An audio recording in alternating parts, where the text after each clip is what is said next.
বিশ্বকাপের আগে এভাবে ঘুরে দাঁড়ানোটা বাংলাদেশ অনূর্ধ্ব-19 নারী দলের আত্মবিশ্বাস বাড়াতে বাধ্য।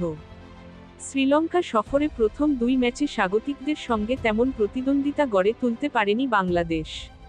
সুমাইয়া আক্তারের দল গত রোববার প্রথম টি-20তে হেরে যায় 5 উইকেটে, সোমবার দ্বিতীয় টি-20তে 65 রানে। সেই দলটাই শেষ 2 ম্যাচে কি দারুণভাবেই না ঘুরে দাঁড়ালো। গতকাল তৃতীয় টি-20তে 4 উইকেটে জয়ের পর আজ সিরিজের শেষ ম্যাচে জয় পেয়েছে 21 রানে। ফলে পিছিয়ে পড়েও 2-2 সমতায় সিরিজ শেষ করার আত্মবিশ্বাস নিয়ে মালয়েশিয়ায় অনূর্ধ্ব-19 টি-20 বিশ্বকাপ খেলতে যেতে পারছে বাংলাদেশের মেয়েরা। কলম্বোর বার্গার রিক্রিয়েশন ক্লাব মাঠে আজ টস হেরে আগে ব্যাটিংয়ে নেমে 126 রানে অলআউট হয় বাংলাদেশ। জবাবে নিশিতা ফাহমিদা জান্নাতুলের দারুণ বোলিংয়ে লঙ্কান মেয়েরা 20 ওভারে 8 উইকেট হারিয়ে করতে পারে 105 রান। বাংলাদেশের 5 বোলারের প্রত্যেকেই আজ উইকেট পেয়েছেন। 23 রানে 3 উইকেট নিয়ে সবচেয়ে সফল বোলার জান্নাতুল মাওয়া।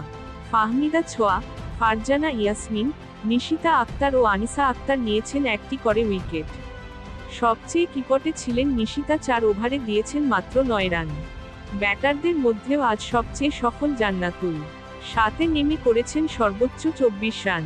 তিনি ব্যাটিংয়ে নামার আগে 59 রানে 5 উইকেট হারিয়ে বেশ চাপে পড়েছিল বাংলাদেশ। ব্যাট হাতে অধিনায়ক সুমাইয়ার দিনটি আজ ভালো যায়নি। 4 বল খেলেও কোনো রান করতে পারেননি। সম্প্রতি মালয়েশিয়াতেই অনূর্ধ্ব-19 নারী এশিয়া কাপে রানার্স আপ হয়েছে বাংলাদেশ। দলটি এবার সেখানে যাচ্ছে বিশ্বকাপ অভিযানে। টুর্নামেন্টে বাংলাদেশ পড়েছে ডি গ্রুপে। সেখানে তাদের প্রতিপক্ষ অস্ট্রেলিয়া, স্কটল্যান্ড ও নেপাল। বিশ্বকাপে বাংলাদেশের প্রথম ম্যাচ 18 জানুয়ারি নেপালের বিপক্ষে।